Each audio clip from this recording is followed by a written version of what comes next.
What is up, everybody? Today we have Jombi with us. Oh my God, why would you do that? This head go nuts. How we feeling today? Feeling Pretty good. violent, apparently. Pretty good. Well, I'm so happy to have y'all with us. We're happy to be here. Yeah. All right, so I need y'all to go down and introduce yourselves and what you play. Okay.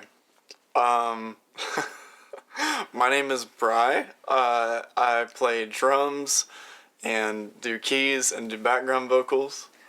I'm Sam. I do lead guitar and background vocals. I'm Auden. I'm the lead singer and I play rhythm guitar. I'm Caleb. I do bass. Awesome. So how did you guys first meet and how did y'all get started playing music together? So we were in a music program as kids, and like Brian and I have known each other since I was like 9 years old. It's been a minute. Yeah. And then we all kind of met doing that. And then do you want to tell the like COVID part of it? Yeah. Essentially, we'd known each other for a minute, and then like when COVID came around, all of us were kind of writing our own things individually. Like Caleb and I would get together every now and then and try some stuff. We'd always tried to start a band together. But we started doing these little jam sessions at my house and eventually invited Sam over, who, I mean, at the time we knew him. I didn't know him particularly well, but we like meshed really well and everything. And then kind of around like spring of 2021, when things were starting to open back up, Auden kind of joined the fray, and then we made something out of it and kind of hit all the venues when everything was opening back up. But there was lots of bands in the scene at that time, and a lot of people wanted to get out, so we just sort of capitalized on that. So yeah, I've been doing this for I guess like 4 years now. So Nice. yeah. Well, one of the things that I first heard when I was listening to you guys is your range, because you have so many different sounds that influence you, what it seems, because it sounds like you have like psychedelic rock and then like emo and classic rock and things like that. So do you guys study music, or was that intentional with your sound? Caleb studied music for a little bit, not anymore. I think that we all just have a shared love for a lot of different kinds of music, and I think another trait that we all have is the ability to get bored of what we're playing really easily. So, especially with rehearsing and writing and getting so many reps and playing shows, as we'll get together and we're like, we need new songs. We're all so bored of playing. So I think that's really what. And those new songs have to sound nothing like what we just wrote. I've always thought it's like musical ADHD, where it's like, okay, cool, we're focusing, we want to do like an acoustic folky thing, and then 30 minutes later we're like, wait, hold on. What if we did something so far? What if we were a metal band? Yeah. Yeah. No, I mean, I can really hear that, and I can really hear that you like study like older sounds too. Who would you say that like you're most influenced by? And this can be like individual. Sure. Yeah. I mean, I'll say like as a group, when we started out, we were looking really hard at kind of like the jam band side of things. We played a lot of Grateful Dead. We were Mistaken for a Grateful Dead cover mistaken band. for a Grateful like, Dead cover band many times, and we actually played a gig recently with a band that we haven't played with in a minute, and he was like, so what Dead songs are y'all covering? And we're like, we don't do that anymore. But they're always disappointed. yeah, they're always not happy. They kind of walk away, head down. But we were listening to like Fish and Humphreys and McGee, which still kind of stays in our range, but as time went on, then some like more eclectic influences came in, like Radiohead or maybe the band or something like that. So we kind of, like as the years go on, we kind of just throw more stuff at the sound. So yeah, that's how it started. No. We all have very different tastes. We do have very different which tastes in I music. think bleeds into the music. Yeah. Very. But it's interesting that you can like collaborate together, because I feel like a lot of the time it can be like friction where it's like, no, I want it to sound a certain way, and then there's more I think arguing. there is friction. I think we've just learned how to like power through it. Where Yeah. It's like, actually, I think this sucks, but those three like it, so it's like, okay. Yeah. we'll compromise this time. It also might be like, you know, I get my this type of song, so you can have yours. Yeah, there's some bargaining. It's as a well. bargaining system. Yeah, the bar. Yeah. I'll give Auden, like, I'll give him 2 beers if he lets me, you know. Yeah, that's all it really takes. Yeah. Well, I'm glad that you actually brought up the term jam band because I loved your show at Growlers. Like seeing y'all live, because I mean, I had listened to your album before, but like that experience was what really like got me connected to y'all's sound. And I don't mean jam band in a negative way, but I think a lot of the time that word can be like kind of controversial. Yeah. Because I feel like you guys aren't doing like improv things. Like that's kind of a part of your sound. So how do you guys feel about the term jam band? And I think our relationship with it has, like, changed over time to where I think at first we, like, really wanted that connection to be like, oh, we should be part of that jam band scene. And then we're like, oh, only 70-year-old white men like this, so maybe we should do something a little different. But I think kind of the further away from it we've gotten, there's parts of it we're able to kind of embrace again. I don't know. Yeah. I definitely think that we embraced that. We used to call, originally the name for the band, or what we would just call it when we were meeting in Bry's garage, we would actually call it the Jombi Jam Band. Yeah, so it's always been around. And so at the beginning, we definitely embraced it because the way that I look at it, it's like, what do you do when you don't want to play shows and you don't have any music? It's like you played, 15-minute long songs. And then I think, like, going along with the theme of, like, getting bored with what we're doing, I think the jamming for us just sort of became stale. And then I think we found out that we weren't the kind of musicians that really even wanted to do that, to like really lock in on a certain piece of music and explore it for 20 minutes. And I kind of started to resent the term jam band a little bit. Yeah. And I started to resent the labels that we had been acquiring. And I wanted to focus a lot more on songwriting. And I think they kind of mirrored that sentiment. And that's sort of how we got together and wrote, like stuff that was on Out to Pasture. But then we still like kind of exploring and kind of playing around with different ideas live, just because that's, our roots to a certain extent. But I think like the way I see it now, it's like we're a band that can jam. We're not a jam band. And so it's fun to kind of let loose on stage. And I think that's part of the live appeal, is that it's not us just playing the same song the same way over and over and over. There's like little nuances. And I think that keeps it fresh for the audience and it keeps it fresh for us without being like, I don't know, like gaudy or corny, I guess. yeah. Also, I can tell that you guys have like fun on stage. Like you were going crazy. Y'all were just so silly. And I could tell that like, y'all are having fun. And you blew me away because I was actually standing like right in front of you and you were like, I don't know what song it was, but you had this like couple-minute solo and I was just like, oh my God. Like I just didn't know what to expect from y'all. And to see like, I mean, you don't really see that in a lot of music, especially like Gen Z music. So Yeah, for sure. I was going to say, I think the thing, like, with us going crazy on stage, I mean, we do like what we do, and we have a lot of fun on stage. We've known each other for forever, and so there's obviously, like, chemistry, like, social and musical chemistry bleeding into it. But another thing that I think, kind of under all of that is that there's some of the stuff that we play can seem really, like, technical and kind of heady. And so you don't want to come off as like too pretentious and like all that stuff. You want to have fun with it and you want to have fun with the crowd and everything. So we try and mix it up, mix the two. well, that makes it more relatable to the audience too. I mean, especially as like a female audience member, I don't love like jam bands that are like, oh, this is my 5-minute guitar solo and you should be really awesome. Impressed by You me. love it. Because I am impressed, but I also want to enjoy myself too, Yeah, and so I think that's why I connected with you guys, because I was like alone, like in a corner, and I was like, oh no, I'm having, a lot of fun. I think that even goes back to kind of why we tried to distance ourselves from the jam band thing. It's like, man, sometimes they take themselves so seriously, and it's like, we get it, y'all are awesome, but like, could you smile one singular time? Like, legitimately, I don't know. So It's kind of hard to take yourself seriously when you're called Jombi. Like, All right. Well, switching gears, let's talk about Out to Pasture. Cool. Yeah. What was the recording process like? Difficult, but Fucking hard. we messed it up, to be honest. Did- I wanna we hear it. beefed it. We were really confident going in. We were like, this is how this song is gonna sound. And we go in and we record the whole thing, and then we're like at rehearsal one day, we're kind of messing with it, and we're like, oh, we need to change this. Yeah. Like, it's already on.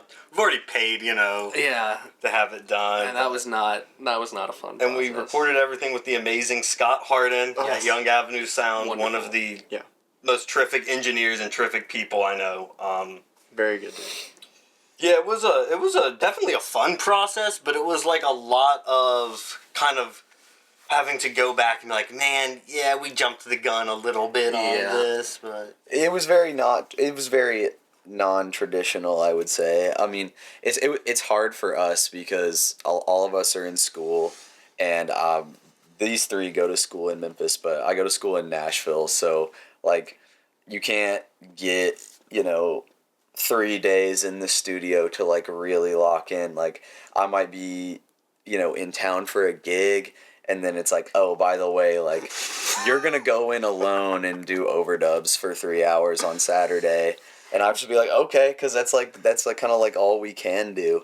So we were like, we were trying to so hard to like fit it in where we could, where we're like, I don't know, we were tracking when we'd had like 3 songs for the whole album. Yeah, We had written 3 songs and we were already tracking, and that's Didn't have vocals on some of the... yeah, like parts were not written, and we were already tracking drums and guitars and stuff, and we can't be super too upset about it because that was all we could do at the time with the resources and the time management and just like the window, because there was also this like looming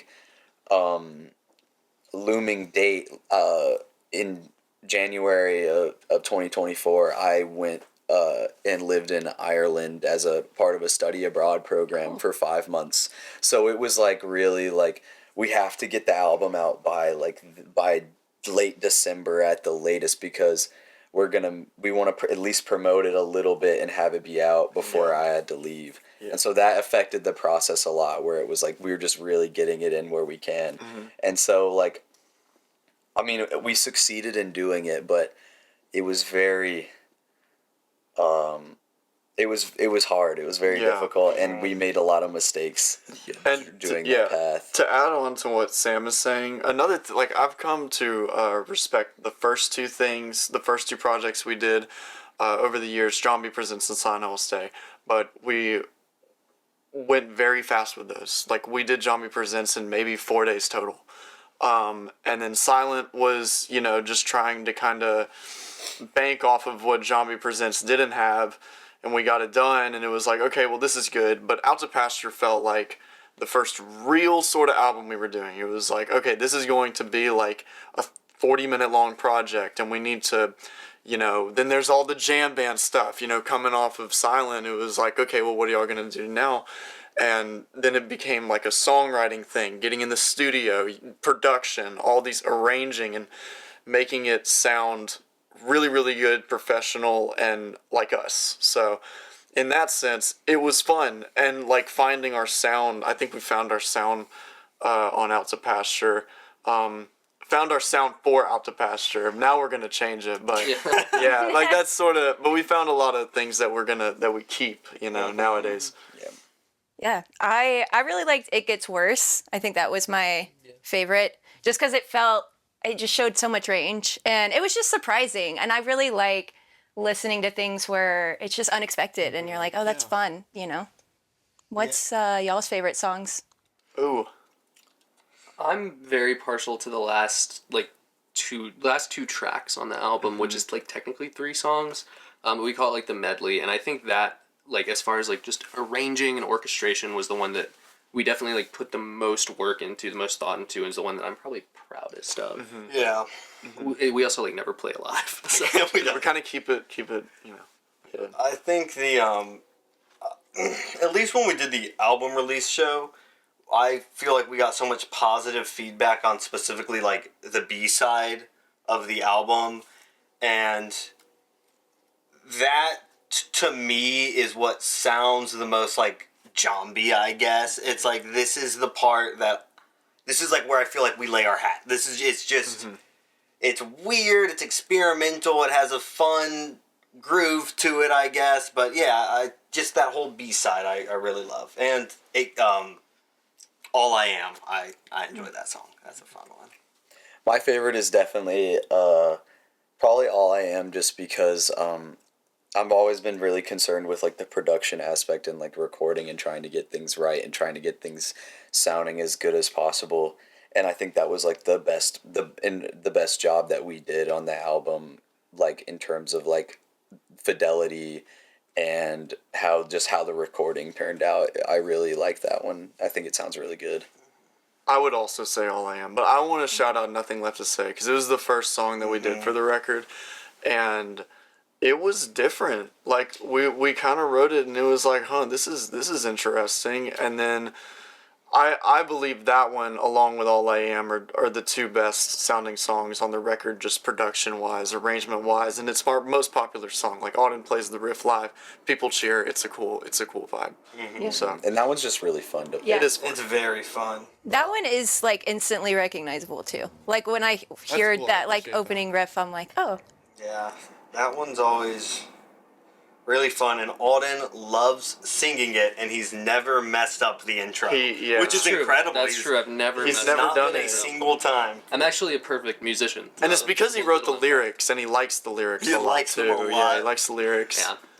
Yeah. I will just say, you were talking about It Gets Worse, and it's so funny to hear people say the actual name of songs, because Yeah. when you're like mulling ideas around for like a year, Yeah. which is kind of how some of these ideas started, you start to just call them like, we usually call songs that we write like the most recognizable thing that they are to us while we're like listening to them. So yeah. like, All I Am was picking, because Yeah, there's the a picking picking guitar pattern. part, and like I had to think for a second. I was like, wait, what is that song called? Oh, Someday, the last song on the album, we Like- called it Ballad. Yeah, we it's called like- it Ballad yeah, forever. and so the It Gets Worse was called Latin, because it just kind of has like a little bit of like a Latin feel in the intro with like the shuffle. Yeah. And I was just remembering the first time we played that song, we scatted during.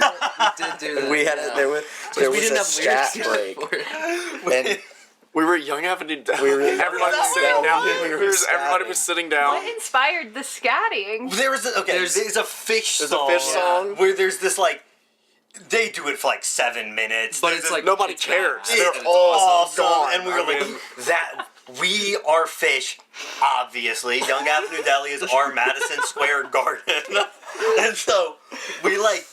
I feel like we went into it with so much confidence, and, And then just it, like, immediately- like we got up to the mics, and it was like, oh no, there are people here. They're not gonna let us use the band tab anymore. Yeah. They're gonna be so mad. that was the first Jombi show that Auden's current girlfriend went That's to. true. Is that real? Yeah. Oh Wait, my that's, god, and you y'all. know, that's real that she stayed. Yeah. I know. She just said she was glad I wasn't a SoundCloud rapper. That's what she assumed that we were. But oh, that's awesome. Yeah, so it's just funny how it really was making me think about how things like would change. We still call it Latin. I still On the write set Latin on the list, set. It's Yeah. Latin on the set list. I think you should bring back scatting for the next album. I think we should too. I think it'll be like some really intricate scatting harmonies, Yes. probably. Yeah, like dissonant. I think people Our will like confidence that. to do the dumbest things is definitely increased. Yeah, you should do scatting at Riverbeat. What's that? Riverbeat. Let's talk about it. Let's talk about River Beat. Congrats on being on the lineup. That's Thank you. you can clap for yourself. I don't. Dude, that is so awesome. How does it feel to be part of such a big like Memphis music event? Awesome. It's really cool. It feels It good. feels Yeah. very good. We've had so a big. hard not to think about it too much. There's been, I can speak for all of us, a good high that has come with getting River Beat. Yeah. Definitely kind of lit a fire under our ass to get shit done. Yeah. And you know, we're just excited to, you know, I mean, rep Memphis, and you know, it's crazy because the Killers are headlining, and Caleb and I went to go see the Killers 6 years ago Beale Street Music Fest, so it's all Yeah, it's really crazy and crazy. full circle and wild. So, yeah. That is so exciting. It's very exciting. Are you gonna pull out any tricks or surprises on stage aside from the scatting? Yeah, little scatting. Caleb's gonna do like a cartwheel. Yeah, I was gonna do a cartwheel. We're gonna bring out a whole children's choir, which they are expensive to rent, by the way. Yeah. It's hard Wow. to get a bunch of kids. Yeah, I definitely announced that. Yeah, I got. They're all gonna got be the wearing costumes. British schoolboy uniforms. It's awesome. There's deep meaning to it. Yeah. There's 3 chapters to Yeah, this. that performance. We're like, what are we slotted for like 45 minutes? Yeah. So we'll play like 2 hours. Probably. What has been like the wildest or funniest like tour or show story? Oh Yeah. god. There's a couple. Do we want to tell the one Why that why we not? went Why to? Which one? The Little on the way Rock. back from Little Rock. Little Rock. Oh We yeah. can say that one. We could say Yeah. we could talk about No, we gotta Oh, tell we that gotta one. tell Dude. that. Yeah. That's the best one. This is my shining moment. We were playing in Little Rock, and first off, we get to the venue like what 15 minutes early or something. Yeah, yeah. And I feel like maybe I'm misremembering. I feel like they were not happy that we were there early. some. That's I mean, normally how they are. But it's like the sound guy. the wasn't sound there. guy, Maestro, His name was The Maestro. coolest man. I've would ever not met. tell you his real name. I'm just went by Maestro. He was like extremely like the definition of like a grizzled older sound guy. Just seemed like he would rather be doing anything else in the world. And like I remember he was kind of like standoffish about our amps, and I like We tried to go to the green room. yeah. He yelled Oh at yeah. us. We couldn't go to the green room because Yeah. we weren't headlining. And anyway, eventually, like he warmed up to us a little bit. Like we went to like eat, and he came up to us and he was like, "Y'all know where the fuck this other band is?" And we're like, "No, we don't." He was like, "Fuck those guys," and like vented to us about how much he hated the next band and left. But he warmed up to us and actually did end up liking our set a lot, Which is rare Like for Maestro. you got like a call from the manager. I did. Who was like, "Dude, Maestro fucked with y'all," Yeah. so that was cool. But And he was like, he never does that. So this is a big deal. all right, someone else on the Highest next. And score we've ever then- gotten. So for these kinds of little stints that we do, we'll go like do 3 sets or 2 shows in a weekend or something. We take like either my car or Bry's car most of the time, and so when we take my car, it's good because I drive a hybrid, and so we get really good gas mileage. But the bad part is that we're like absolutely crammed, ass to ankles, and like it's bad. Like whoever's sitting middle seat in the back seat is like cramped. Those up 2 against, seats, like, you gotta put that on. all the instruments, and it's like you're probably like this. We get food. And this is where we tempted fate. Yeah. we fucked This up. was I felt so So bad. Caleb doesn't eat meat, so we were like, I wonder if we can get I've never No. eaten meat. The reason this happened is because Caleb told the story Yeah. of when. As This a is so kid, long-winded. as a kid, my God bless my father. When we were kids, we wanted McDonald's so bad, but we didn't eat meat as kids. So my wonderful father would go to the drive-in and be like, "Hey, can I get a bun with cheese on it?"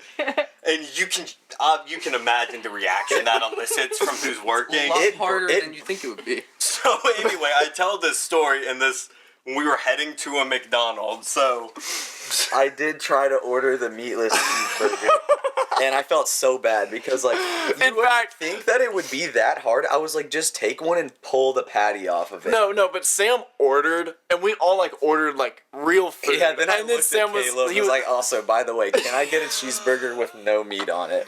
And I feel terrible about this because it like breaks McDonald's employees when you do that. Like there's like a computational error that takes place where she was just like silence we for were like 5 between seconds. Little Rock and Memphis. This woman at 1 a.m. didn't want to deal with our late. bullshit. It was like 11 at that point, but like she was like, what? And then so eventually I'm talking her through the steps of making a meatless cheeseburger, and it's just not registering. So then I said, you know what? I'm so sorry. Don't worry about that. We'll just get whatever else we order. And she was like, okay. And so then we pull up to get the food, and she sticks the bag of food out of the window, and then immediately as she does that, it starts storming so hard. Like it almost like she was holding onto the McDonald's bag, and it almost blew out of her hand. And then the sky like opened up, like we were being punished for that. For the meatless cheeseburger. I was angry. And we were like waiting in a Waffle House parking lot to see if it would like pass, and it like we were like, I think it's getting a little better. And then we get on the road. It's Little Rock, so we've got what 3 hours. What's that road? What were we on? Was it 55? Yeah, it's something like that. And like this, I'm driving the car on the highway. I couldn't see like 50 feet in front of the car. There was so much rain, and like the semis, I was being overtaken. The semis were going like 80 miles an hour, and when they would pass you, they would kick up so much water onto the windshield that you like couldn't see anything. But we just had to keep like forging onward, and then there was like a time where there were every other car on the highway had stopped with their hazards except for us. And We have work in the morning. driving. I had to get up at 7 to go to work the next day, and so it's like 1 a.m. I can't see anything. We're all like, bad. I'm not gonna see, like the road's gonna bank, and I'm not gonna see it, and we're gonna die. Like I was actually No, it was thinking about terrifying. It was very scary. And then Auden is in the seat next to me, and he's like, I have to pee really bad, guys. And we can't get out. It's like a category 9 outside. And so we have like a styrofoam cup. And I'm like, dude, just take care of business, man. Like, there's nothing else we can do. And then Sorry. I'm sorry, this is so bad. This might need to be cut out. Surrounds in the seat like this, and he's facing the back. Well, because I didn't. There was a weird angle, and so but now I have this cup of He tea, right? filled it to the brim. I'm like, I have to get rid of this. And in my infinite wisdom, I'm like, well, I'm just gonna like throw it out the window, right? While we're moving in category, what did you say, 50, No. 79 storm? And And it was then so bad. He threw it out the window. No, he rolls down the window. Sorry. He sticks it out, and then the wind immediately tips it this way, and rain and piss just fly into the car. And he dumps the cup, and Brian and him are screaming in the back seat. It's me and Caleb in the backseat. Luckily, it was like, let me not like over exaggerate. Holy shit. It was like. It wasn't like a stream. It was like droplets. It was like was a mist of urine. It on was us. noticeable. And I remember Brian yelling, "It's in my mouth!" So And then Oh man. at that very moment, just like we fucking a parallelism completed the trials. to the McDonald's, Yeah. 30 seconds after that happened, the storming completely stopped. Swear to God. Like It was actually, wrong. we We had paid our We penance, paid our and debt. God was no longer. and we were no longer We being passed the punished for test. trying to order the meatless cheeseburger. And then the rest of the ride home was like It was smooth so sailing. fun. It was like cares? the funniest shit in the Yeah, like, it was amazing. We weren't mad. It was just like the funniest thing. It was really funny. Like I remember we like showed up back to my parents' house. That's like where we all parked, and like the door was locked, so I had to get my mom to come open the door. She's like, "Why aren't you wearing a shirt?" It's because of Auden. No, it's because of me. That's why. Yeah. All right, sorry for that's- making it the longest. That's a good tour. There's more, but yeah, that's that's all that's about one fun. of several. the best one. We'll come back Yeah. and tell you more. Wait, so do you eat meat now or no? No, I've never eaten meat. We'll make them. Yeah. I actually don't eat meat either, so Congratulations. yeah. But I've never caused anything like that to Yeah, happen. you've never. Well, tried. I wouldn't say that it was Caleb. Yeah. I think it was my fault. I think I tried to get them. He said don't do it. He said don't do it multiple times, and I still did it. Well, that was the omen, though. I feel like he cursed you. Yeah, I definitely did. And it was my fault. All vegetarians are cursed. Look that up. It's true. Right.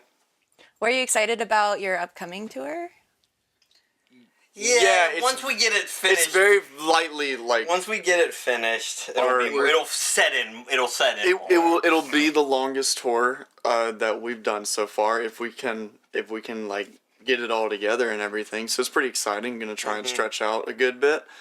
Yeah, and hopefully we'll have some new stuff by then. So be playing some of that, coming off Riverbeat and things like that. So yeah. Cool.